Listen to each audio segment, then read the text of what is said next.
Senhoras e senhores, daremos início, portanto, à apresentação do projeto Biomas Tropicais. Gostaria de convidar, portanto, à mesa o senhor Paulo Romano, conselheiro do Fórum do Futuro, que tratará a respeito de desafios e oportunidades, construção de projetos pilotos de gestão integrada do conhecimento voltada para o desenvolvimento sustentável em módulos no Cerrados 2019, no Seminário e na Amazônia em 2020. Por gentileza, o senhor Paulo Romano.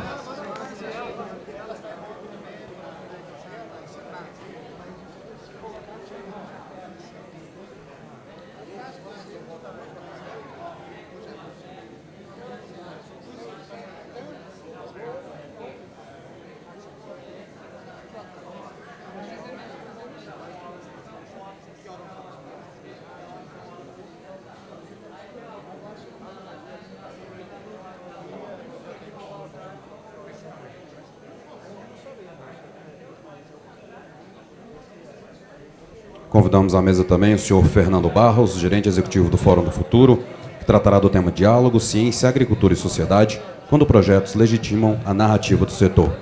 Convidamos também o senhor Rodrigo Mauli, coordenador do Grupo de Políticas Públicas da Exalc-USP, com o tema Conclusão da primeira fase do projeto Biomas e alianças com a comunidade científica nacional e internacional. E convidamos também como debatedores o senhor Luiz Roberto Guimarães, representando o reitor da Universidade Federal de Lavras, o senhor Demétrios David da Silva, o reitor da Universidade Federal de Viçosa, e o senhor Durval Dourado Neto, diretor-geral da Escola Superior de Agricultura Luiz de Queiroz.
Senhoras e senhores, por gentileza, retomem seus lugares. Daremos início ao painel.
Bom dia, pessoal. Por favor, a mesa está constituída. Nós vamos dar o início à segunda parte. Eu considero que a abertura ela foi muito produtiva no sentido da introdução de toda a visão do fórum, a visão dos participantes, principalmente da área da ciência, tecnologia e inovação de governo e da área política também. E aqui nós temos, já foram apresentados, mas nós temos aqui os representantes das 3 principais universidades que têm excelência historicamente na área agrícola, mesmo na área de ciências agrárias, mesmo que tenham se diversificado e tenham excelência em outras áreas também. E, obviamente, que isso vai enriquecer muito o debate. Nós vamos sair do plano mais geral e fazer aqui uma apresentação do que seja basicamente os objetivos do Fórum do Futuro, apesar de já terem sido rapidamente traçados aqui. A essência, valorizar a visão da ciência na gestão pública, na privada e diante da cidadania. Isso aí, a rigor, é a tradução daquilo que foi a primeira proposição do objetivo do Fórum. Integração, ciência, natureza e sociedade. E depois desdobrou um pouco, ciência, sociedade e desenvolvimento sustentável, para exatamente nos dar o foco da linha prática, da linha de onde chega, ou melhor, de onde parte a contribuição do futuro para entregas à sociedade no sentido absolutamente prático.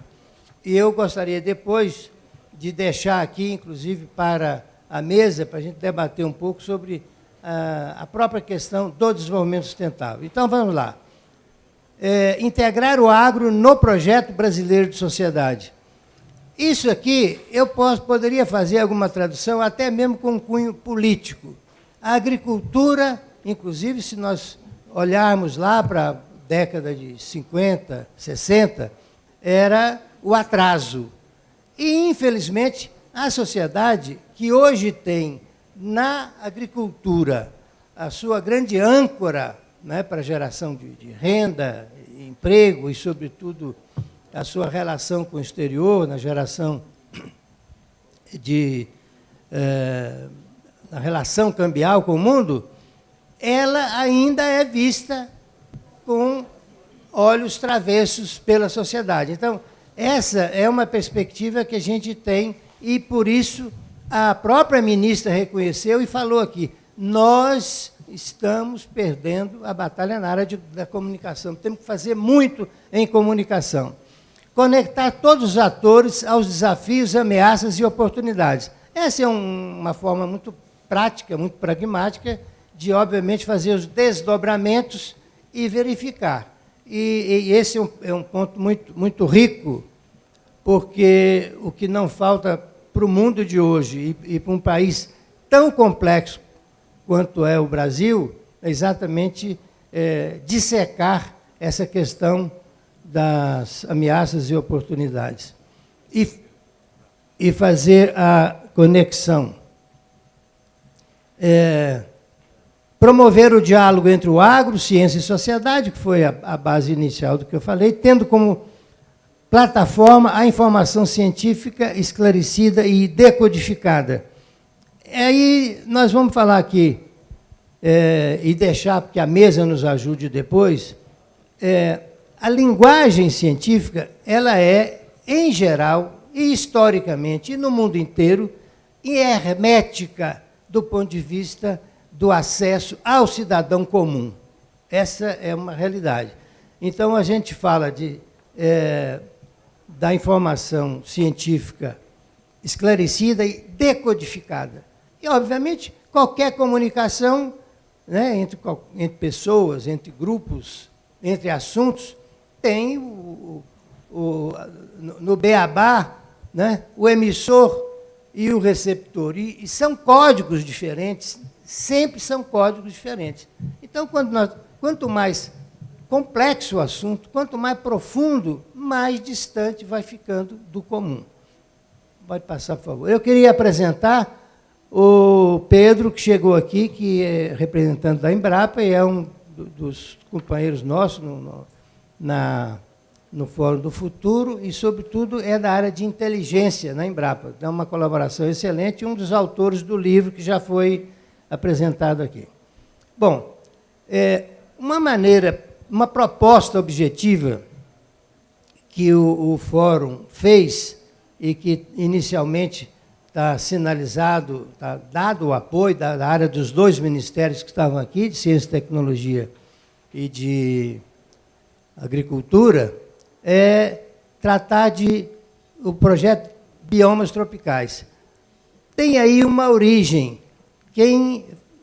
A hora que forem ler o livro, vai ver na introdução dele expressão do ex-ministro Paulinelli, na época ainda iniciando a sua gestão, quando o presidente Geisel perguntou para ele, bom, e aí, o que você acha desses projetos na Amazônia? Na época em que o tema brasileiro central era a colonização da Amazônia. Né? Alguns poucos aqui se lembram, e aos novos eu informo que isso foi na década de 70, no começo da década de 70, entre 70 e 74. Né? 74, Paulinelli entrou, era o governo Geisel. No governo anterior, era integração da Amazônia, abrem-se estradas e hidrelétricas, etc., e para ocupação, ou seja, era alguma coisa temerária para um bioma que até hoje nós muito escassamente conhecemos.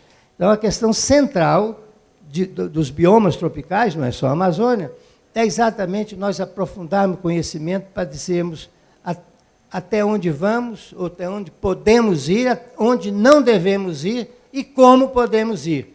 E nisso, eu diria, no caso da Amazônia, para falar como espaço amplo, território amplo, nós estamos no beabá, estamos quase no escuro ainda. Segundo, nós pretendemos com isso aqui, é exatamente fazer um exercício, iniciando uma experiência, vamos chamar de experiência, uma demonstração na área de cerrados, na área de Caatinga, duas, uma com a outra sem irrigação, e na área da Amazônia. Que abordagem faremos? Isso aí, obviamente, é a proposta. E nós precisamos, para isso, fazer aquela conexão de uma rede de ciência, e nós temos, no caso, para o primeiro bioma que nós vamos trabalhar, um protótipo na região de Rio Verde, seria, na verdade, o município de Rio Verde, em Goiás, e seus municípios vizinhos, que compõem uma região, uma sub-região para efeito do IBGE.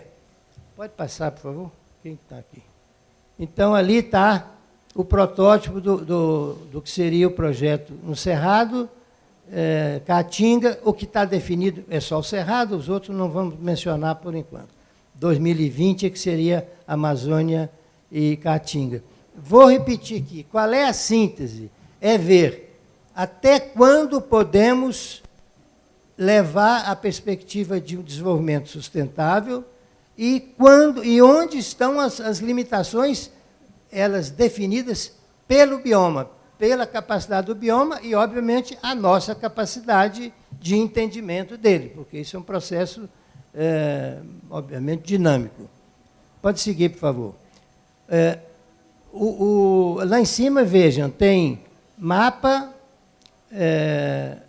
MCTIC, e o FV seria para o caso de Amazônia semiárida. Os cerrados nós já temos mais avançado, vai falar daqui a pouco o professor Rodrigo Mauli, que é o coordenador já desse projeto, pelo Fórum do Futuro, e ele é da ESALC, da Escola Superior de Agricultura Luiz de Queiroz. Passe, por favor, quem está com o controle aí. Bom,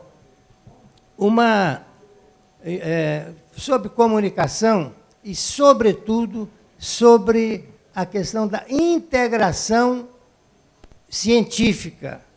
A proposta do que nós chamamos Global Plat é uma plataforma que ela já está organizada exatamente para ser a base de integração de pesquisa em rede.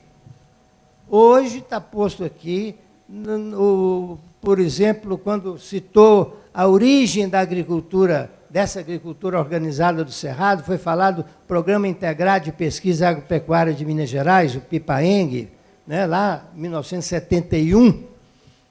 Nós estamos falando de integração de pesquisa. Aqui o Brasil teve exemplo brilhante, que foi aquele que veio, inclusive, com o começo da Embrapa, né, que veio aquela experiência de Minas, muito vitória, muito profícua, mas que depois, por razões, dentre as quais a falta de manutenção do projeto numa perspectiva de Estado, porque aí começou a ter problema de governo, e a visão de Estado se perdeu, e perdeu a visão de prioridade. A pesquisa toda, e a Embrapa entrou numa roda de crises, né, e que até hoje ainda é muito perceptível, né, vivida muito com as dificuldades que todos conhecem aí. Mas a ideia, então, é o seguinte: não se vai resolver, mesmo tendo dinheiro, se não trabalhar em rede. E hoje a gente ficou muito feliz aqui com o anúncio que o nosso ministro Paulo Nelly fez da integração privada. É a primeira vez que, e aí o Fórum do Futuro teve um protagonismo muito importante, em que se anuncia uma participação da iniciativa privada na rede. Não é que não faça, todo mundo sabe, né? A capacidade, sobretudo dessas grandes empresas, da Baia, para falar da que está aqui principal mencionada, mas é diferente fazer a interação. O efeito de interação é muito maior do que o efeito de soma, uma coisa óbvia, mas a prática não é fácil, mas tem que abrir para esse exercício. E, obviamente, eu tenho que voltar a repetir, o Fórum do Futuro é um instrumento para colaborar, para fazer essa catálise, né, num processo dessa natureza aí. Bom, eu não sei, tem mais algum para mim aí? Bom, aí, na prática, é a rede em construção do que nós estamos já iniciando para, por exemplo, o projeto Biomas. Nós estamos falando ali, já não é só a plataforma de conhecimento, já é a rede do conhecimento tratado em plano objetivo. O professor Mauro, sobretudo, vai entrar um pouco em detalhe ali, mas a verdade é o seguinte, aí cabem muitas e muitas outras instituições, mas há que começar, assim como a gente está começando num território pequeno, que a gente quer conhecer profundamente, quer conversar, né, não só ciência, mas com a sociedade, com as instituições, inclusive os governos locais, porque isso aqui é um chute inicial, um apoio do governo federal, mas, obviamente, projetos dessa natureza têm que necessariamente ter, e aqui faço homenagem ao professor Paulo Haddad, as forças endógenas, senão não vai ter sustentabilidade nunca. Nunca. O projeto não é do governo federal, não é do fórum, nós estamos dizendo que é de todo mundo, mas se não tiver o sentimento de pertencimento local da sociedade, do setor público, das forças empresariais, não adianta, não vai vingar. Então, é esse o ponto-chave. Foco em prioridade da pesquisa, modelo de governança e pactuação de convergências. Parece coisas muito óbvias, mas o que não é óbvio e é sempre singular, é o exercício que nós vamos fazer da prática. Cada um vai ser diferente de outro. E isso não é um pequeno desafio. Não é chegar lá e produzir mais, não. É produzir com as forças locais, produzir na perspectiva de sustentabilidade. Então, por isso, nós temos modelo de governança, tem que ser definido na discussão, tem que ser construído, e a pactuação das convergências. Porque se nós chegarmos num lugar e tiver alguém que diga assim, mais ou menos como, por exemplo, fala mineração em terra indígena, eu trabalho no serviço geológico hoje, assim, pô, se os indígenas, por suas lideranças não querem, não tem que conversar, não tem que o governo falar. São coisas desse tipo. Então, é pactuação de convergência. E eu queria... Tem mais um, não? Eu queria só falar aqui mais uma coisa, que é de caráter geral, um pouco conceitual, mas quero compartilhar com vocês. Nós estamos vivendo, no mundo inteiro, nós estamos à beira de uma distopia. O que nós estamos querendo é exatamente ver se trazemos para o outro lado para trabalharmos da esperança para as utopias. Desenvolvimento sustentável, que a gente fala e está tentando dizer que estamos a caminho dele, é alguma coisa que tem necessariamente que levar alguns atributos que perpassam as questões políticas que estão postas aí no mundo, e aqui, inclusive, no Brasil. E o fórum, sendo neutro, autônomo, independente, né, independente intelectualmente, independente politicamente, neutro politicamente, pode dizer, eu como membro do Conselho Técnico, digo, né, e compartilho com vocês, nós precisamos de, na pactuação de convergência, chegarmos a ponto do seguinte: não vamos ficar discutindo se o Brasil está cumprindo mais ou menos, se deve ou não participar do pacto, por exemplo, climático, né? do Acordo de Mudanças Climáticas. Nós temos que incluir na agenda daquilo que nós vamos fazer o que for de melhor da nossa inteligência para cumprir inteiramente, né, o propósito de sermos sustentáveis, inclusive nessa agenda que tem dúvida, que está problemática por aí. Eu vejo assim e acho que essa é uma das formas que o Fórum tem de dizer: nossa contribuição ela é diferenciada porque é independente e está visando a sociedade e o futuro. Obrigado. Obrigado, Paulo. Eu quero falar sobre dois aspectos ainda sobre essa rede do conhecimento, para vocês compreenderem a proposta. A ideia é o seguinte: o controle do projeto, e aqui tem dois níveis de abordagem. Tá? Tem um nível de abordagem, que é esse que cuida muito, particularmente o ministro Paulinelli, que é uma visão de país. Esse projeto é um embrião, mas ele precisa ser projetado para a nação como um todo. É um projeto de país. E aí precisa de muito dinheiro, muita participação do governo, muita participação da empresa. Numa outra instância, o que nós estamos fazendo é um laboratório específico para rodar essas complexidades que o Paulo Romano citou. Esse laboratório é muito pequenininho, por enquanto é Rio Verde, e sonhamos em fazer, no ano que vem, um município, um território na Amazônia, um em Tauá, que é agricultura de sequeiro no semiárido, e um em Juazeiro, que é agricultura irrigada. É esse o papel do fórum, desta rede proposta inicialmente, que ela vai ser um embrião para os outros saltos, com certeza, mas, por enquanto, é barato, pensando grande e tentando andar rápido. Agora, para que isso aconteça, as empresas têm que ter um assento no Conselho Consultivo do Fórum. O Conselho Consultivo tem a prerrogativa de aprovar um plano de trabalho trimestral e dizer o que os executivos do Fórum e contratados no projeto, etc., vão fazer nos territórios pequenininhos lá em Rio Verde. Depois, esse plano de trabalho é submetido à governança das empresas dentro da rede do conhecimento. Nós vamos ter uma negociação profissional sobre a agenda, quanto custa, como fazer. E é fundamental que vocês participem vivamente desse processo. Então, é uma maneira de tirar a agonia gerencial e financeira de pessoas do Fórum que não têm essa vocação, nem tempo para isso, e uma maneira de profissionalizar essa gestão. Pode passar, por favor. Bom, o laboratório, pode passar.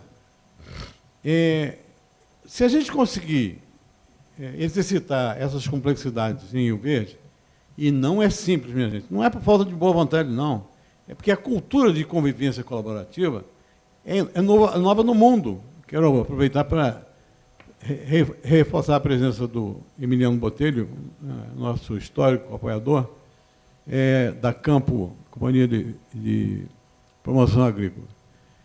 Então, a legitimação do agro, ou se transformar o agro como parte do projeto brasileiro de sociedade, mesmo nos 14 municípios lá de Rio Verde, é um desafio gigantesco. A significação do que a ciência em torno da produção agrícola, pecuária, é outro troço de imensa complexidade e falta, talvez, a compreensão dos parceiros, tanto produtores quanto cientistas, de que tem que dedicar algum tempo a isso, especialmente engajando o nome de cada um no processo. Porque o assessor de imprensa não morreu, minha gente. A informação delegada não existe mais. Ou vocês defendem a praia de vocês, ou alguém vai interpretar o papel que vocês representam e vai trabalhar contra. Pode ir.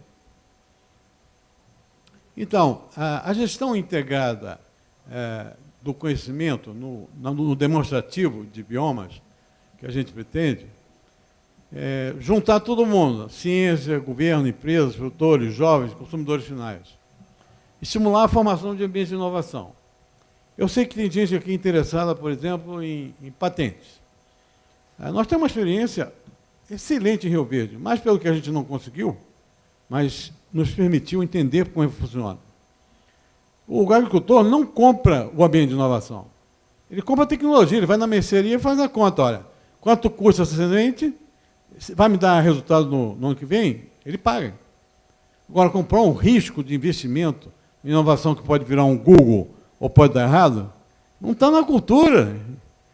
Como é que o Sebrae nos ensinou, através de um rapaz que ajudou o Evaldo a montar um dos ambientes de inovação mais dinâmicos no país, que é o de Belo Horizonte, Paulo Renato, que vai nos ajudar no projeto, nós temos que montar um esquema de atração de talentos para as demandas, os desafios tecnológicos em Rio Verde, que seja amparado numa empresa de grande porte.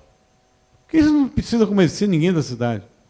A empresa de grande porte já sabe o que é inovação, o que é hackathon, por que é importante levar talento. Se a gente fizer isso, a gente desencadeia um processo de conquista dos outros atores da cidade, que nos veem, nós somos uma ameaça, porque algo que eles não entendem vira uma ameaça.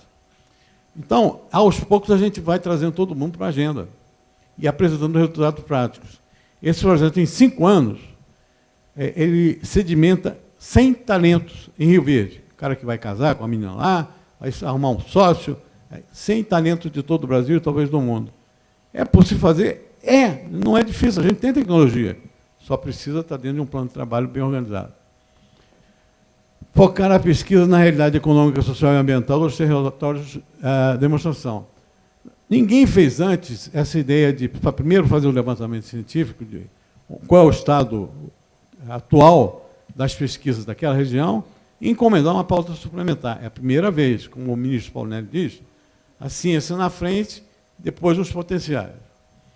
Produzir indicadores. Isso é uma contribuição, que aqui eu quero citar 3 pessoas chaves nesse processo, o Rodrigo Maule, o Pedro Abel da Embrapa e o José Rente, que é nosso consultor. E os indicadores que existem hoje, eles são feitos para uma conversa dentro de casa. PIB, contribuição para balanço de pagamentos. Isso não sai na sociedade. 8% dos brasileiros apenas compreendem dados complexos. O que o PIB significa para o país não serve. Agora, a gente pode, o Paulo Haddad desenvolveu, por exemplo, para a Fijan, um indicador com 28 itens. Tem 6 de educação, 6 de saúde, ou seja, você consegue apurar a contribuição da agricultura para a sociedade. Existe uma tabelinha chamada Matriz de Insumo, produto, desenvolvida por um russo norte-americano, Leontiev, para apurar o peso da agricultura na sociedade. Isso foi em 1945.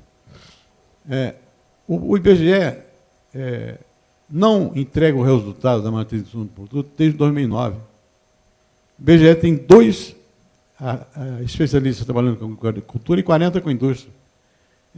Por quê? Não sei. Eu sei que, de fato, a matriz que mostra o que vocês são não está disponível. Então, nós podemos fazer isso juntos. E são dois desafios. Um, que mostra o grau de sustentabilidade, os constrangimentos. Você tem uma legislação local que atrapalha ou fomenta a produção agrícola, você localiza, né? E o outro é o de ambiente de negócio, onde você vai ver o que funciona e o que não funciona a favor do projeto. Pode ir. Então, o projeto Biomas ele se enquadra nessa visão de legitimação do agro, accountability, transparência, aferição, credibilidade. Ora, lá no pequenininho Rio Verde, a gente tem que mostrar para os atores do controle, os órgãos de controle do Brasil hoje, que tem um poder enorme depois da Lava Jato, que custa muito mais caro você pegar um PhD e botar 100 fiscais atrás dele, do que confiar nos filtros que a ciência faz para identificar aquele PhD, porque se ele roubar R$500 numa prestação, nunca mais ele vai dar aula, não vai fazer pesquisa. Então, é preciso ver como os outros países financiam e controlam as despesas com a pesquisa científica. Ora, é muito grande o objetivo? Pode ser, mas lá em Rio Verde é um ambiente para você começar as discussões que a sociedade precisa ter. Hoje, os órgãos de controle consomem imenso dinheiro e os cientistas ficam meses por ano cuidando de prestação de contas. Isso vale para tudo, né? Aferição. A Europa, eu não sei se vocês sabem, hoje na Bélgica, por exemplo, tem 3 cooperativas de consumo. O que é isso? Você se inscreve, paga 5% do valor das compras que você fizer e eles vão comprar a melhor alimentação possível para você. Vão dizer qual é o produtor, qual o grau de rastreabilidade, o que ele usa na produção dele. Isso, gente, imagine o poder de fogo que essas cooperativas vão ter sobre o alimento como um todo. São 3 caras que vão dizer o que uma população vai comer. Acredite em mim, eu sou o seu tradutor. Como é que a gente controla isso? Contorna isso? Nós temos que ter uma produção transparente, aferível. Você tem que produzir com rastreabilidade, certificação de origem, e que o consumidor tenha caminhos para enxergar com facilidade o que vocês fazem. É mole para nós, porque a maior parte do que a gente faz já está num ótimo caminho. O problema é a vocalização do que a gente faz. Sempre dentro do discurso da caixinha, não chega nesse consumidor. A gente precisa aprender com os europeus. Nós estivemos lá com o Paulinelli e Evaldo, o presidente da cooperativa da Emília-Romana, que é São Paulo da Itália. O truque é simples, ele contou. O mapa de captação de investimentos da Emília-Romana, os principais produtos que estão lá na cara, eles vendem carro, vendem informática, mas os produtos que captam são agroalimentares. É o parmegiano, o grana padano, o prosciutto. Bom, para você ter a marca desses produtos, você tem um caderno espetacular de exigências. Quantos litros de leite, de onde que veio, como que comeu a vaca. É uma desgraça. Só que todas essas exigências estão absolutamente conectadas com a visão da sociedade, que as enxerga com orgulho imenso. Tanto que, no lugar de carro, eles põem o queijo na frente. Esse é o nosso queijo. E qual é a equação financeira que está por trás? O seguro agrícola que o Brasil não tem, lá é de graça para eles. Por quê? É uma forma de dar subsídio indireto. Existem vários mecanismos de apoio ao produtor que são embutidos nessa estratégia, que valorizam a aproximação com a sociedade e facilitam a vida do produtor. E as empresas, absolutamente participantes desse processo como um todo. Aí, eles chegam na cena internacional e dizem, não compre nada do Brasil porque não tem garantia, a gente não sabe como é que é feito, onde é que vem, e tome restrições que não tem nada a ver com a qualidade do nosso produto. Projeto Síntese, daqui a pouco o Marcelo Moraes está chegando, vai mostrar para vocês. E a plataforma do conhecimento agricultura alimento, que é uma das ferramentas de comunicação que a gente montou. Ela não está operacional, mas os cientistas precisam usar esse canal onde a informação da ciência é traduzida para a compreensão dos formadores de opinião. o Kleber Soares, que é o nosso parceiro, mandou um artigo, não sei o que lá, agrosilvopastoril. Eu falei, Kleber, a rima é boa, mas eu vou mudar. Vai se chamar Mais Carne, Menos Carbono. É simples, é a mesma coisa, de outra forma. Pode ir. Então, esse seminário é um ensaio, é um experimento, e pelo começo a gente vê que foi um sucesso muito grande. Pode ir, pode passar. A próxima agenda, 2020, passa pela produção daquela meia dúzia de estudos que eu falei e por esse sonho do seminário na FAO. Vai ser a primeira vez que a ciência brasileira, em seu conjunto, vai apresentar uma tradução da nossa realidade para o mundo. O ministro já foi a cada um deles, ao BID, ao World Food Prize, ao Banco Mundial, ao Banco da África, pessoalmente, a Tsukuba, a Tóquio e ao Mapa do Japão, junto com a JICA. Todos eles se comprometeram a ir para a FAO. Imagina só o poder de fogo dessa atividade. Manuel Otero garantiu que vai, com ICA, suas 34 entidades na América Latina. Agora eu acho que é o nosso Rodrigo Mauro.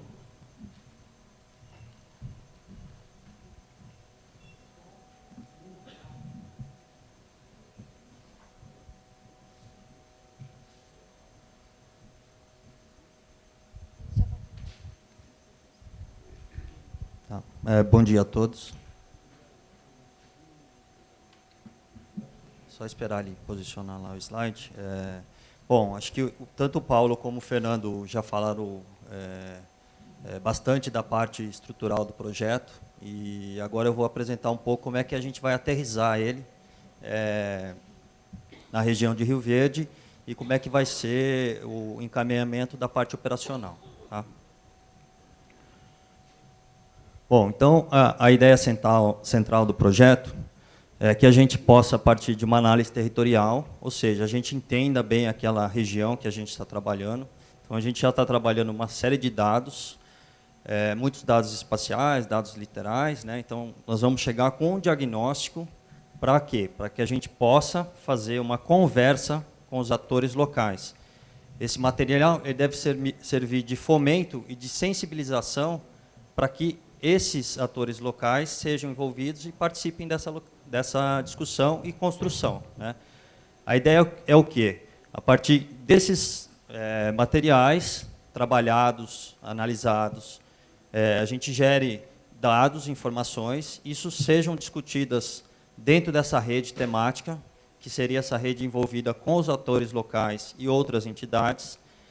No caso aqui nós temos já algumas entidades governamentais, o MAPA, MCTIC, o próprio MDR também está envolvido com a gente, o SEBRAE, a ANATER, o CPRM e outros atores que vão ajudar não só nesse processo de confecção dos dados, como nesse processo de discussão com os atores locais.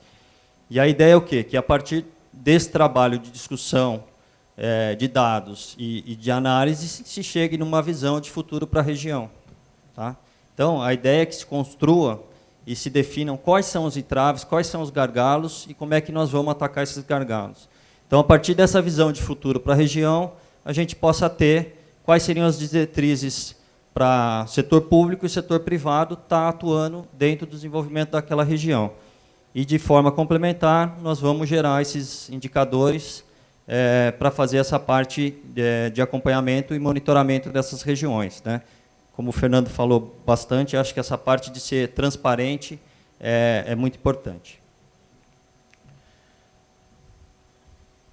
Bom, como indicadores preliminares, né, a gente já andou amassando algum barro e pensando em alguns. Então, nós vamos ter tantos indicadores que sejam específicos, que são somente para aquela região e para aquele biômica, e nós vamos ter indicadores que vão ser mais abrangentes, que eles vão servir para todas as regiões do país, né? Nós já temos alguns pensados, que são indicadores de sustentabilidade socioeconômico. Uma coisa importante é que, dentro das análises desse material, nós temos trabalhado com análises que parte desde do tratamento de dados do nível de imóvel, subindo para nível da região. né? Então, a gente tem uma capacidade de gerar informação tanto no nível do imóvel, como para a região toda. E dos indicadores, então, nós temos um indicador socioeconômico, que ele está baseado na receita, ele também vai ser trabalhado dentro das cadeias produtivas de interesse. Nós temos outro de qualidade e preservação ambiental, que faz a quantificação de carbono, água e biodiversidade, e um outro que, inclusive, a ministra falou, da parte de governanças de terras, né, que é a gente fazer um indicador que possa mostrar a regularização fundiária e ambiental daquela região. Bom, então a ideia é que a gente faça uma primeira análise exploratória, né? Essa aqui é a região de Rio Verde, tá? Que está sendo trabalhada, são 14 municípios, né? Então, desse conjunto de dados, desse conjunto de municípios, uma série de dados e informações estão sendo trabalhadas.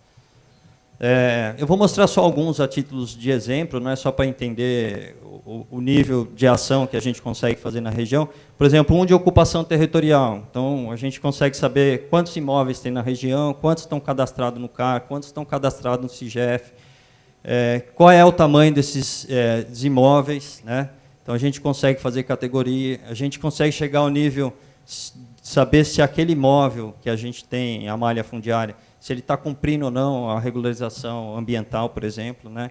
Então, uma série de informações que a gente consegue trazer para dar bastante consistência nesse debate e procurar atingir esses caminhos.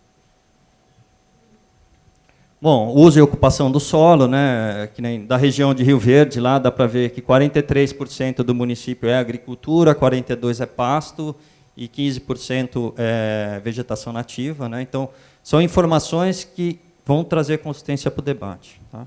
Então, também tem da parte ambiental. Aqui é só ilustrando o poder dessas informações que a gente tem.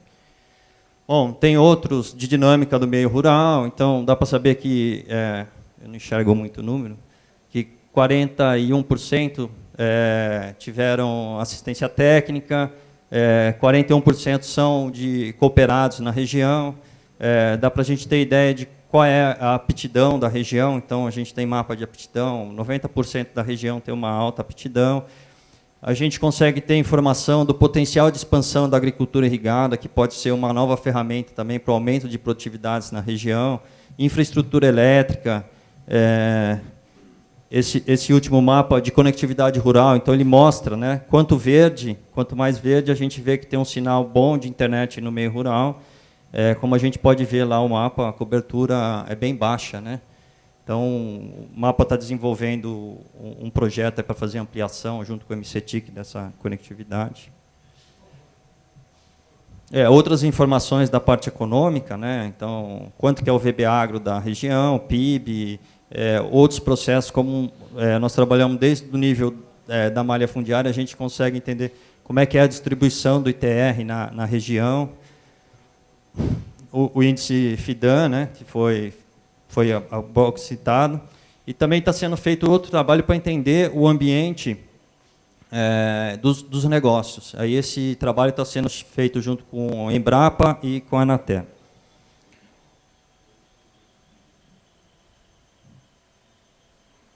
Bom, e agora é um próximo passo que o projeto está dando, que é um passo de internacionalização do projeto Biomas, tá? Então, dentro do projeto Biomas, a ideia é o quê? Que dentro do ambiente a gente coloque a academia e o setor produtivo, que eles possam discutir, né, a realidade de campo, conhecimento e inovação, e dessa balança a gente consiga gerar conhecimento e coisas práticas para serem usadas no desenvolvimento da região. Bom, da parte acadêmica, né, hoje já está lá envolvida a Embrapa, o Fórum, Viçosa, Lavras e a Exalc, e agora está sendo trazida também, por intermédio da Exalc, o professor Durval acho que pode falar um pouco depois, as 5 grandes universidades do mundo da área de agronomia, né? Então, está sendo modelado, está na fase inicial, mas vai ser modelado um projeto para que eles apoiem efetivamente no projeto Biomas, nesse caminho que é o quê? Que é a gente procurar ver quais são os gaps da ciência e a gente priorizar de forma bem assertiva que a ciência atue para resolver aqueles gargalos e aqueles problemas, né? E que todo o desenvolvimento, né, como ele vai ser feito em interação com os atores locais, que esses desenvolvimentos eles sejam adotáveis pelos principais stakeholders ou os agentes lá daquela cadeia. E futuramente a ideia é o quê? Que esse conhecimento ele possa ser levado para toda a zona tropical, não só Brasil, como a ideia futuramente também que isso vá para outros países, por exemplo, como a África, né? Então a ideia é que também daqui saia alguns planos de capacitação. Bom, era isso que eu queria falar de maneira bem rápida, essa estratégia que nós estamos começando a implementar lá.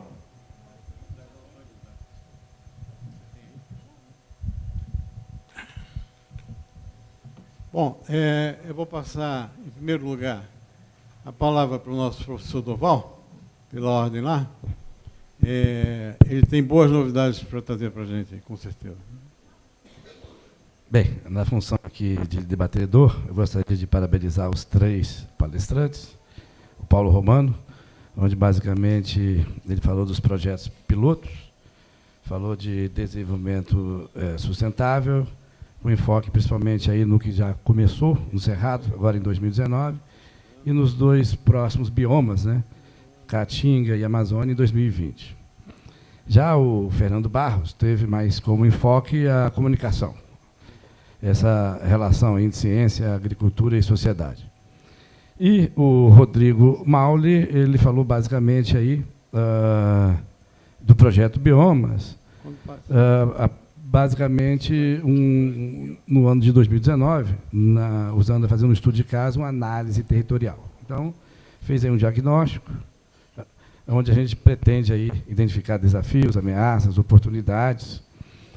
Mas, de maneira geral, acho que o comentário mais importante é que nessa rede de conhecimento, nós temos 2 grandes vertentes que são, na verdade, abordadas de forma sinergística, né? Tem a vertente política e a vertente acadêmica.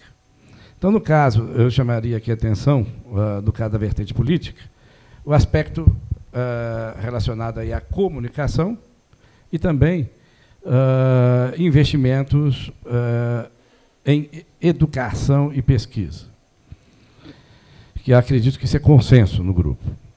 E do ponto de vista acadêmico, basicamente o que nós queremos, em última instância, é melhorar a vida das pessoas. Então, nós queremos dar uma resposta para as demandas da sociedade, para que, no final, a gente transforme conhecimento e riqueza para o bem comum de todos, visando aí o desenvolvimento sustentável, desde geração de empregos, a melhoria de qualidade de vida das pessoas.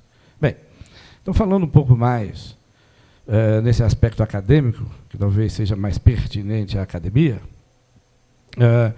eu vou ter alguns comentários. Por exemplo, é importante trazermos os valores das instituições internacionais, que eles vão nos ajudar de 2 maneiras. Primeiro, eles vão nos ajudar a tirar o nosso viés, e mostrar para a gente como, de fato, a realidade se apresenta. E, ao mesmo tempo, nós temos condições de levantar recursos provenientes de instituições internacionais. Então, são valores importantes a serem agregados. Então, nesse aspecto, houve aí uma oportunidade que eu conversei com o nosso ministro Ars Paulinelli, da nossa ida a Beijing, há uns 2 meses atrás.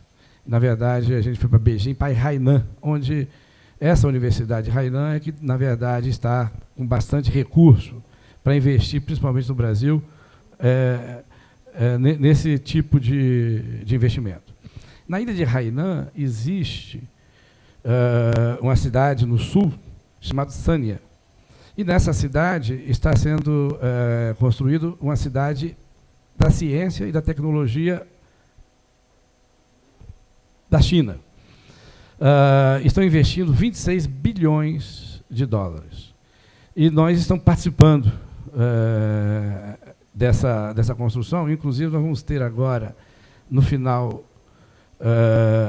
do ano, 10 alunos, mais 3 professores indo para essa ilha, em dezembro, para fazer um trabalho, justamente o que nós estamos procurando fazer aqui. Ou seja, eles vão juntar 60 alunos das 5 universidades e mais da Universidade de Hainan.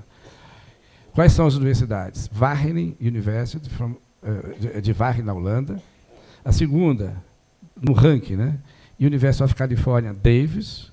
A terceira, Cornell. A quarta, que é a própria CAU, China Agricultural University, com sede em Beijing. E a quinta seria a ESALC, Escola Superior de Agricultura de Queiroz, Universidade de São Paulo. Então, 10 de cada dão 50, mais 10 de Hainan dão 60. Então, vai ter lá um hackathon, onde eles vão fazer propostas para, na verdade, eles capturarem valores do Ocidente para melhorar lá o projeto deles. Então, eles vão, no primeiro momento, em dezembro, com tudo pago pelo governo chinês, e vão retornar em julho para fazer a apresentação das propostas finais. E aí, isso vai ser subdividido em grupos diferentes. Então, nós vamos ter lá 2 professores de cada uma das instituições que vão coordenar esses grupos, cada um com 6 estudantes, um de cada universidade, para ter essa diversidade e eles capturarem esses valores, né, desses diferentes países, vamos dizer assim. Então, basicamente, o que nós estamos querendo fazer aqui, tá certo? Então, é importante nós entendermos como que a comunidade internacional nos enxerga, como a comunidade internacional enxerga o caso da Amazônia, como a comunidade internacional enxerga, por exemplo, o caso da nossa produção de carne e assim por diante. Então, nós vamos estruturar esse grande projeto em grandes subprojetos, inclusive para diminuir o risco, para que a gente, ao mesmo tempo, capture os valores, não só de conhecimento, como também financeiros. Então, essa seria uma das vertentes do que o Rodrigo Mauri mencionou, seria essa vertente, vamos dizer assim, das universidades parceiras internacionais. Outro comentário, também dentro dessa grande resposta à demanda da sociedade, seria o desenvolvimento de indicadores. Então, vou dar um exemplo que não foi ali mencionado. Obviamente, vai existir vários indicadores, mas um deles, eu acredito que vai ser bastante interessante, porque ele foi inspirado no IDH, Índice de Desenvolvimento Humano. Então, nós vamos ter o Índice de Desenvolvimento Rural Sustentável, com 3 grandes subíndices. Vai ter o índice econômico, o social e o ambiental. E dentro desses subíndices, aí vão ter, obviamente, os valores capturados, seja nacionais, seja internacionais, para depois nós podermos comparar em diferentes escalas, propriedade com propriedade, município com município, região com região, estado com estado, empresa contra empresa, país com país e assim por diante. Então, esses índices vão variar, tal como o IDH, de 0 a 1, onde o 0 é o pior caso e o 1 é o melhor caso. Então, isso vai ser um dos produtos, né? Mas observe que, na verdade, o que nós estamos estruturando? Uma rede de conhecimento, em que, inicialmente, estão aí o que foi mencionado, a Embrapa, a Universidade de São Paulo, por intermédio da ESALC, a Universidade Federal de Viçosa, a Universidade Federal de Lavras, mas é imprescindível a participação de outras instituições que já estão, inclusive, participando. Bem, então, eu acredito que esse seria o primeiro comentário. Bem, além disso, só queria, para finalizar, dizer o seguinte, que a gente valoriza, vamos dizer assim, o valor que nós estamos chamando de conhecimento na pesquisa. Então, na verdade, ou podemos falar de outra maneira, né? Qual que é o custo da ignorância no setor? Então, eu poderia aqui enumerar uma série, né, de exemplos, Mas um aspecto importante que nós devemos ter também nesse grande projeto, Rede do Conhecimento, é a autocrítica de que nós, hoje, em grande parte, somos usuários de tecnologia. Então, nós temos também que elaborar estratégias no intuito de mitigar, vamos dizer assim, esse diagnóstico. Obviamente, eu entendo que nós temos inúmeras oportunidades, principalmente no setor agrícola, que é a vocação maior do Brasil. Bem, eu não vou querer mais me delongar, mas esses seriam, vamos dizer assim, os principais pontos, né, em função aí da apresentação dos colegas, que mais uma vez parabenizo. Paulo Romano, Fernando Barros e Rodrigo Mauli. Muito obrigado pela atenção. Agradecemos a palavra do professor Durval Dourado. Antes de ceder a fala ao reitor da Universidade Federal de Viçosa, Demétrio Silva, gostaríamos de agradecer as autoridades que nos honraram esta manhã com a sua presença, como o secretário de Políticas para Formação e Ações Estratégicas do Ministério da Ciência e Tecnologia, Marcelo Morales, o diretor do Departamento de Cadeias Produtivas da Secretaria de Inovação do Ministério da Agricultura, Orlando Melo de Castro, e o presidente da Anater, Ademar Silva Júnior. Tem a palavra o pesquisador da Secretaria... Perdão, tem a palavra o reitor da Universidade Federal de Viçosa, Demétrio Silva. Bom dia a todos, já quase boa tarde.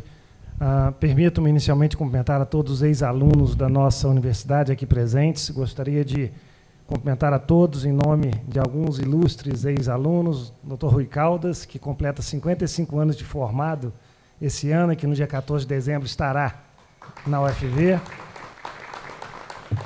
O Dr. Mário Vilela, que esse ano vai ser condecorado com a Medalha do Mérito do ex-aluno de nossa universidade, né, em função de todos os serviços que prestou à nossa universidade e ao país, ao nosso ex-reitor e também ex-aluno, professor Evaldo Vilela, ao Dr. Paulo Romano, grande parceiro, também ex-aluno da nossa universidade, vejo outras pessoas, citam-se todos cumprimentados.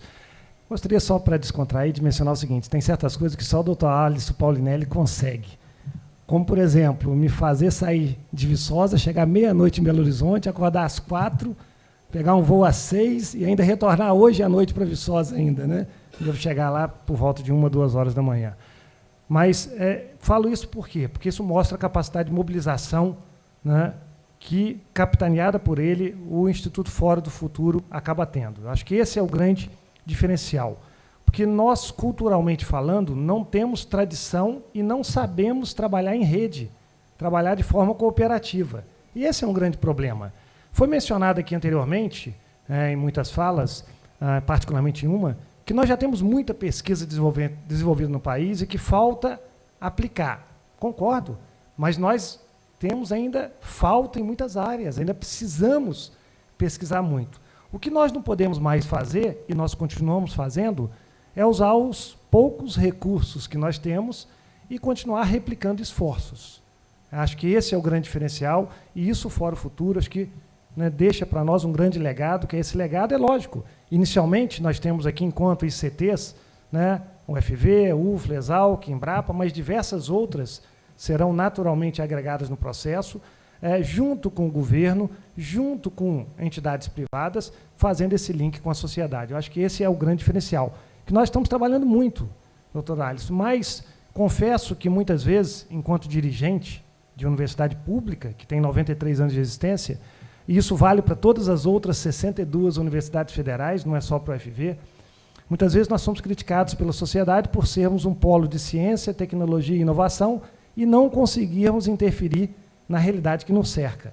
E isso é algo complexo, ou seja, a nossa missão, a nossa responsabilidade social não está sendo atendida de forma adequada. E acredito que, na medida em que a gente consiga trabalhar em rede, em parceria, nós vamos conseguir uma efetividade muito maior. Como o professor Durval, também ex-aluno da nossa universidade, mencionou muito bem, na função de debatedor, eu fiz alguns apontamentos aqui, vou destacar e depois vou contextualizar algumas questões muito rapidamente. Como foi mencionado também pelo Durval, todas as 3 apresentações foram muito, né, profícuas, muito adequadas. Eu gostaria de parabenizar o Dr. Paulo Romano, Dr. Fernando e Dr. Rodrigo Mauli. O Paulo ele focou muito na questão, inicialmente, dos objetivos estratégicos do fórum e, como principal, colocou a questão de conectar todos os atores do processo, focando no trabalho em rede, num trabalho mais transversal. E, basicamente, num diálogo entre o agro, a ciência e a sociedade. Eu acho que, para mim, esse é o principal papel, porque nós temos que reconhecer, enquanto ICTs, que a gente tem dificuldade nesse diálogo. Focou também na questão do projeto Biomas Tropicais, que é uma parceria MCTIC, MAPA, UFV, né, UFLA, Exalc, inicialmente no Cerrado, e depois com foco agora na Caatinga e na Amazônia. É extremamente importante para esses biomas que são tão, né, típicos, né, e importantes para o agronegócio brasileiro e para a biodiversidade. Nós temos base de informações. Se você não tem informação, você não consegue chegar a lugar nenhum. Hoje nós temos dados, mas nós não transformamos esses dados em informações que sejam úteis para o processo de tomar decisão. Acho que essa é a grande diferença e esse fórum pode nos ajudar bastante. Na sequência, o Fernando mencionou da questão da rede formada, né, pelo fórum, da legitimação da agricultura no seio da sociedade, da gestão integrada do conhecimento, basicamente focando também em como diminuir o risco da inovação. E eu faço a indagação de outra forma: quando que nós deixaremos de ser meros importadores de tecnologia e passaremos a gerar a nossa própria tecnologia? É lógico que nós temos que reconhecer, né, as nossas limitações. Nós não temos expertise em todas as áreas para competir em nível mundial, mas na área de agronegócio, na área de bioenergia, biocombustíveis, nós temos. Nós não estamos 30 anos defasados tecnologicamente como em grande parte das outras áreas. Então, nós precisamos ter mais proatividade e não simplesmente exportar commodities. Nós temos que fazer uma mudança. E por isso é tão importante ter a iniciativa privada aqui. A resposta que eu considero, Fernando, sim, nós só conseguiremos resolver isso associando o ambiente de inovação, certo, junto das ICTs. Nós não podemos deixar de usar, no bom sentido, o potencial instalado na Embrapa, nas universidades federais e em outras instituições, e nós precisamos de uma proximidade muito grande com a iniciativa privada. Os centros de P&D das empresas, das multinacionais, obrigatoriamente eles têm que estar associados a essas instituições, têm que estar nos parques tecnológicos, porque é só assim que nós vamos avançar. Porque vocês sabem, a inovação não se faz dentro das instituições de ciência e tecnologia, ela se faz na iniciativa privada. E hoje ainda tem um gap muito grande nesse link. É lógico que nós temos que reconhecer também, parte disso decorre por culpa da iniciativa privada e parte por nossa culpa. Uma parcela das nossas instituições, por questões ideológicas, ainda considera um pecado capital a parceria com o setor produtivo. Mas eu sempre falo, é lógico, nós somos a Universidade Federal, quem tem a obrigação de nos manter é o governo federal, e nós vamos brigar por isso até a morte. E o fato de termos parceria com a iniciativa privada não significa que ela vai induzir a nossa forma de agir, mas nós vamos trabalhar em parceria. Então, acho que isso é importante, e felizmente eu percebo que hoje existe uma possibilidade muito grande da gente avançar. Eu falo porque eu assumi recentemente a universidade, foi no início de junho, e uma primeira atividade que nós fizemos, dia 12 de junho, foi até o Dia dos Namorados, foi fazer um evento chamado PIF-PAF Day. Acho que muitos devem conhecer. PIF-PAF é uma grande empresa de alimentos, tem 8 mil funcionários, um faturamento hoje de 3 bilhões de reais e quer passar para 6 bilhões de reais no horizonte de curto prazo. Nós reunimos 50 técnicos de alto nível do PIF-PAF, o CEO, o CFO e o presidente do Conselho Deliberativo, que é o seu nome, que é o seu dono, porque é uma empresa, né, familiar, para tratar, certo, de pesquisa e inovação na parceria público-privada. E isso está dando um resultado fantástico. Ou seja, nós temos que ter essa proximidade maior com as empresas, e eu acho que o Dr. Alisson pode ser o catalisador para que a gente possa quebrar esse gap. O Fernando colocou também a questão do financiamento e controle das pesquisas, basicamente entende-se como controle e burocracia. Nós temos muito ainda, já tivemos alguns avanços, o CNPq é um exemplo disso, a forma como o CNPq fomenta a pesquisa é uma forma, até certo ponto, menos burocrática. Temos aqui o professor Evaldo, presidente da FAPEMIG, que também já avançou muito na medida em que a FAPEMIG trabalha com fundações de apoio, e as fundações de apoio, para nós que somos pesquisadores, elas são extremamente importantes para permitir que nós possamos dedicar o nosso tempo com a nossa atividade fim, que é, no nosso caso de universidade, ensinar e pesquisar, né? E não perdendo tempo com atividades burocráticas. É lógico que as fundações de apoio ainda adotam as regras do jogo que são estabelecidas pelo órgão que fomenta. E o professor Evaldo, por exemplo, ele tem uma série de amarras, né, do Estado que o impede de flexibilizar uma série de ações. Então, eu acho que a gente tem que focar nisso sim, mas já avançamos bastante. A questão de rastreabilidade, certificação de origem, infelizmente, isso ainda não está internalizado, certo? E não é só com pequeno, não, é com grande. Vocês falaram muito no PADAP, por coincidência, nós temos um campus da UFV em Rio Paranaíba, e eu tive, há 2, 3 semanas atrás, reunido em São Gotardo com o prefeito, que é do Grupo Sequita, que muitos devem conhecer, tem grupos empresariais fortíssimos lá, Shimada, Sequita, Okuyama e outros. Lá não tem pequeno produtor. A maior produção de hortifruti e granjeiros do Estado, né, e do Brasil, de alguns, né, hortes, como batata, cenoura, alho, né, vem daquela região. E eles não conseguiram, por exemplo, ter consenso em relação à certificação de origem, de ter o produto de São Gotardo. Por quê? Porque alguns grupos empresariais, como Sequita, já têm uma imagem muito forte. E eles avaliam se vale a pena ou não para eles investir, porque, como eles já têm a imagem, eles iriam estar beneficiando, na visão deles, outros menores do que eles, que ainda não têm. Certo? Então, são questões que têm que ser trabalhadas, e eu acredito que a gente vai avançar bastante no âmbito desse fórum. No painel 3 com o Dr. Rodrigo, ele focou na questão do projeto específico dos biomas tropicais, focando em análise territorial, nos indicadores de sustentabilidade socioeconômica, depois complementados pelo professor Durval, né, que são bastante importantes, no potencial de utilização das informações geradas e a possível replicabilidade em outras áreas do bioma, que é lógico, só faz sentido se você conseguir replicar os resultados para outros locais, né, visando o desenvolvimento sustentável da região, que é um clichê, mas que é algo que a gente sabe que é extremamente importante. Então, as falas foram muito interessantes, eu vou só contextualizar algumas pequenas questões aqui. Primeiro, da importância da pesquisa.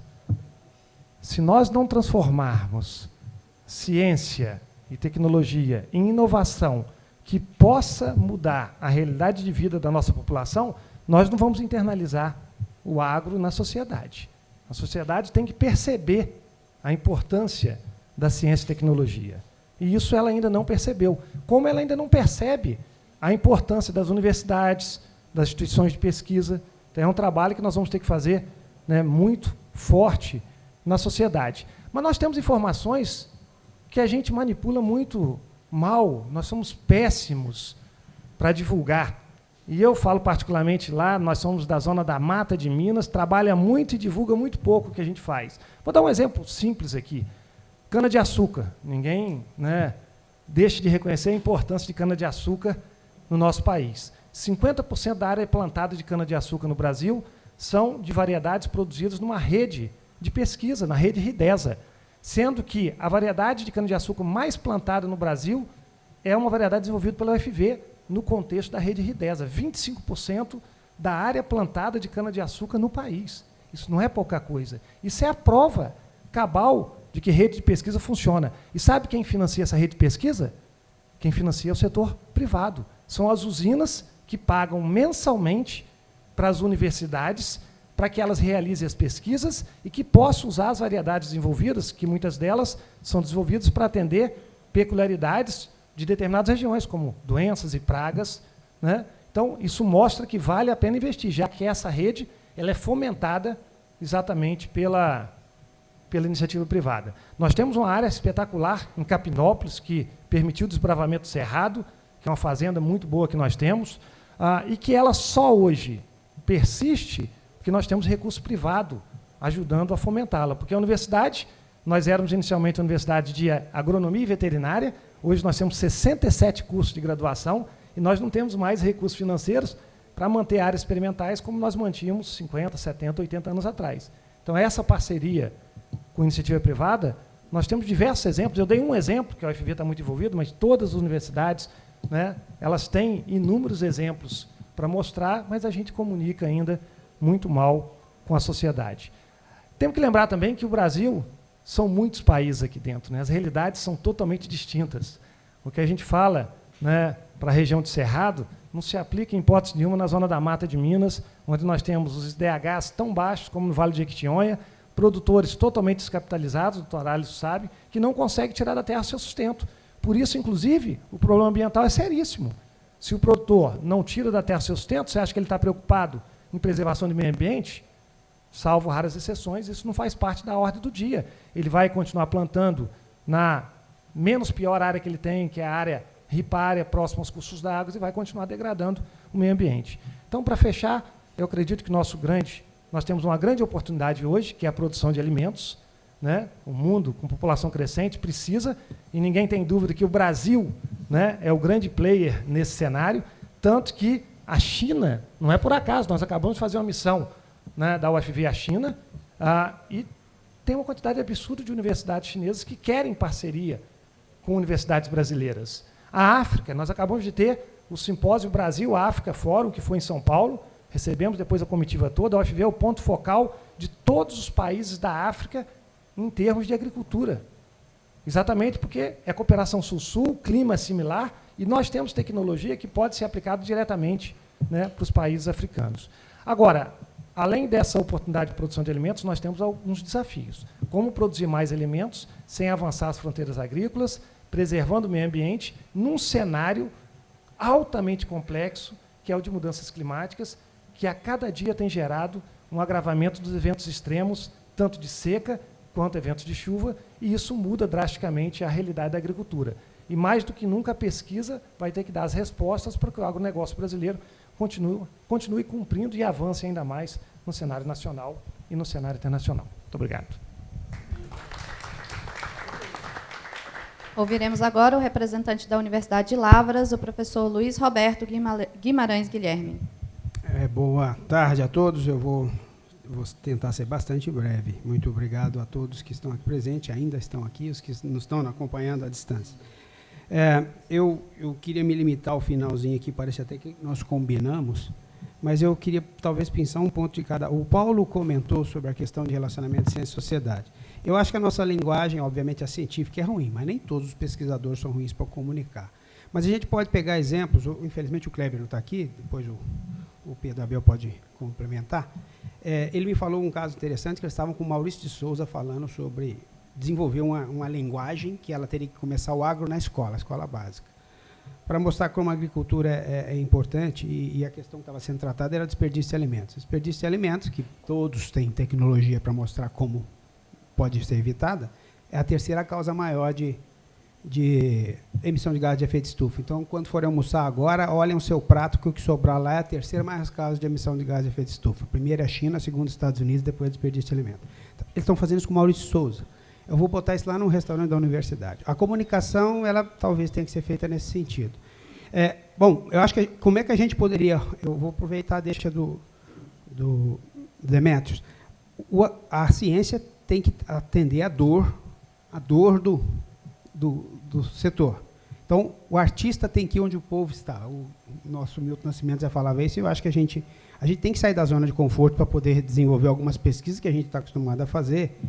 E nem sempre a gente vai lá, eu vou levar meu conhecimento. Não, senta junto para ver o que está feito. Então, um diagnóstico é muito importante, é extremamente importante para isso. O Fernando citou a questão de accountability, credibilidade. Eu acho que ela é muito crítica quando a gente está num ambiente de competição muito forte ou para specialty. Quando falta commodity, a gente está claro, óbvio, agora a questão de carne, a soja que estão comprando, que eles vão comprar, sabe que a gente produz bem, vão comprar porque precisa mesmo. Agora, a gente não pode afrouxar na questão de manter padrões de qualidade. A pesquisa é essencial para dizer, a inocuidade, a garantia de qualidade dos nossos produtos é muito importante. A gente pode discutir isso mais à frente. E aí eu queria pegar um ponto só do Mauro e vou fechar a parte de indicadores. A gente realmente precisa associar os nossos indicadores agro com os indicadores de desenvolvimento socioeconômico. E a gente desenvolver esse indicador, nós vamos mostrar para a sociedade que a nossa agricultura é bem feita, para a nossa sociedade, inclusive para os nossos que criticam a nossa, que são competidores ou não. E eu quero só terminar rapidamente, depois a gente vai ter mais tempo de discussão.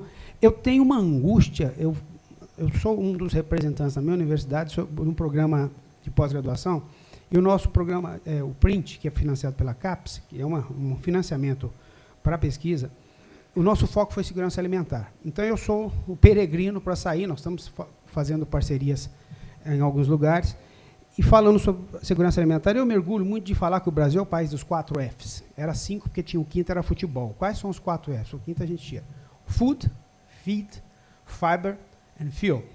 Combustível, fibras renováveis, alimentação, de maneira geral, o alimento.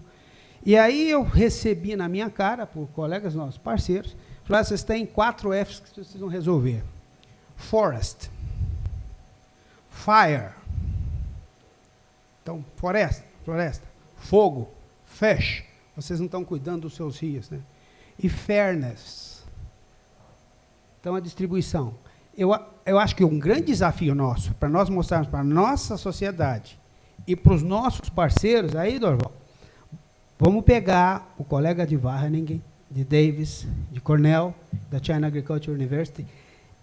A gente precisa discutir com eles. Qual que é a sua impressão sobre isso? Porque nós nem dentro de casa estamos dando conta de mostrar, e eu acho que isso aqui é uma impressão. É um desafio nosso, para fazer com que nosso conhecimento mantenha o Food, Feed, Fiber and Fuel, e nós temos que pegar o Forest, o Fires, o Fish e o Fairness, para dizer que a nossa agricultura, com os nossos conhecimentos, tem condição de fazer isso. Se a gente conseguir manter isso, nós vamos certamente melhorar muito a sustentabilidade. Eu vou deixar essa provocação e a gente discute mais depois. Muito obrigado pela oportunidade. Bom dia, obrigado pela oportunidade aí do fórum.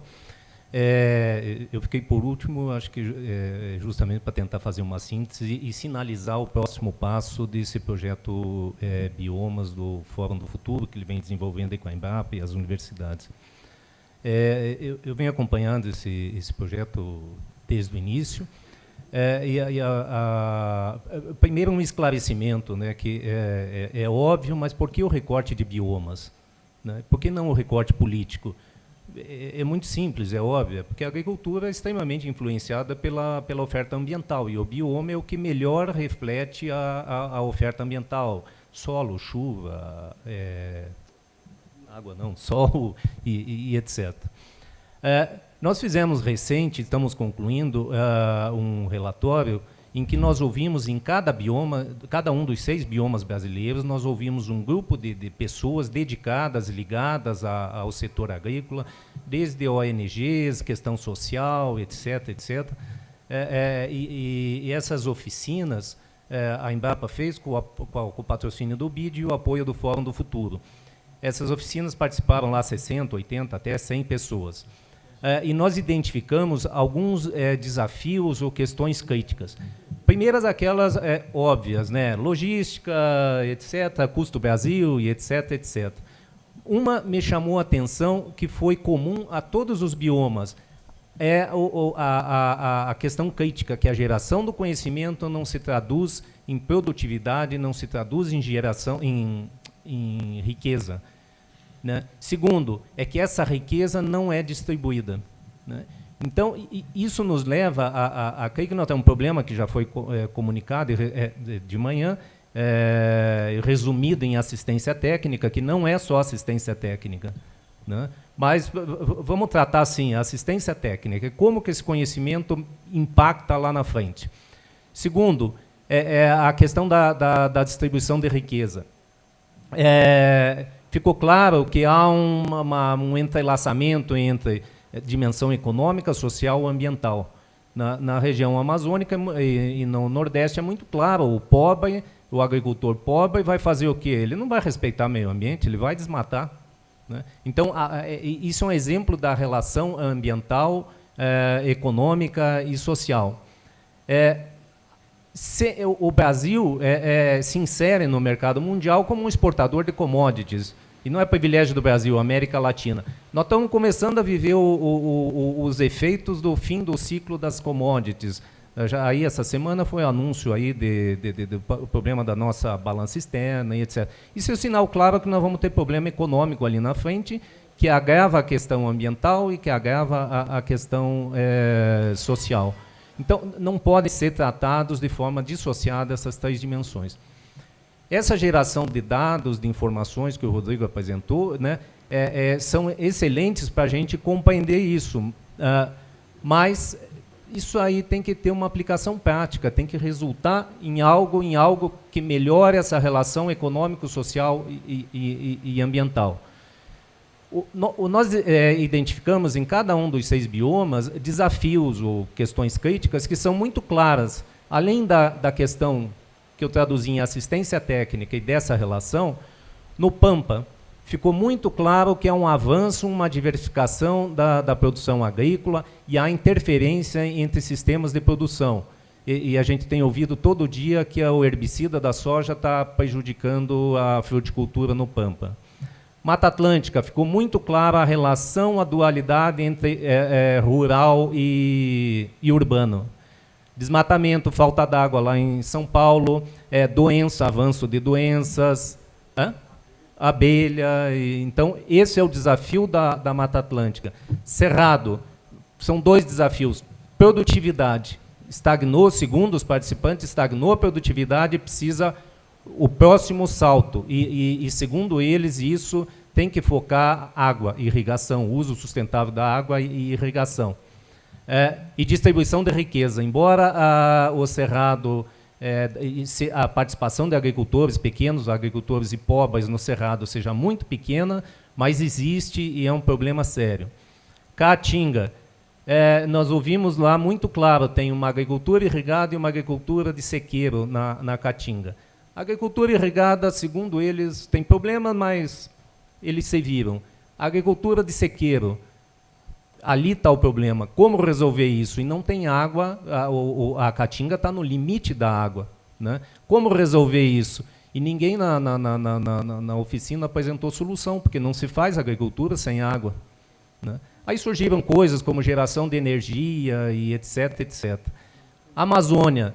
Ficou muito claro a Amazônia, precisa gerar conhecimento, precisa conhecer a Amazônia e gerar conhecimento. E a tecnologia que foi gerada e que o ministro incentivou lá na década de 70 para o Cerrado, não se adapta assim automaticamente à Amazônia. É preciso conhecer, e aí a Amazônia, já começa o déficit da Amazônia, começa pela falta de pessoal qualificado nas universidades, na Embrapa e etc. Então, sem conhecer a Amazônia, segundo a Embrapa fez um levantamento, existem 134 sistemas agrícolas na Amazônia, que vai da farinha a coisa do pau-rosa, estação do óleo de pau-rosa lá, né? Então, é preciso conhecer isso. Então, a mensagem que eu trago é esse relatório que vai estar sendo divulgado, a base, a aplicação prática desses dados que o projeto aí vai gerar, é como enfrentar esses desafios. Porque senão fica aquilo, e o doutor Eliseu sempre fala, a Embrapa foi criada para gerar, não é gerar problema, para resolver problemas, né? Gerar dado, gerar paper não é o objetivo final da Embrapa, é resolver problemas. E essa é a proposta do projeto Biomas, e a gente agora tem um problema claro em cada bioma que esses dados vão ajudar a compreender. Obrigado, Fernando.